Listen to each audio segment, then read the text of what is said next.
ராகுல் காந்தி அன்பான பண்பான குணங்களை கொண்ட ஒரு பெருந்தன்மையான தலைவர் என்பதை அவரது பல நல்ல நடவடிக்கைகள் மூலம் நிரூபித்து வருகிறார். கட்சியில் தன்னை விட மூத்தவர்களை மற்றும் இளையவர்களை பகுமானம் பார்க்காமல் மதிக்கும் பக்குவம் ராகுலின் இயல்பிலேயே உள்ளதை அவரது பல செயல்கள் மூலம் காணக்கூடியதாக உள்ளது. அந்த வகையில் ராகுல் காந்தி சமீபத்தில் ஒரு பொதுக்கூட்டத்தில் பங்கேற்றார். ராகுலுக்கு அருகே காங்கிரஸ் கட்சி தலைவரான மல்லிகார்ஜுன கார்கேவும் அமர்ந்திருக்கிறார்.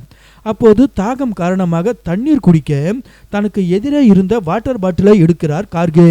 அதனை கண்டுவிட்ட ராகுல் காந்தி சட்டென கார்கேவிடம் இருந்த வாட்டர் பாட்டிலை வாங்கி அருகில் இருந்த ஒரு டம்ளரை எடுத்து அதில் தண்ணீரை நிரப்பி கொடுக்கிறார்.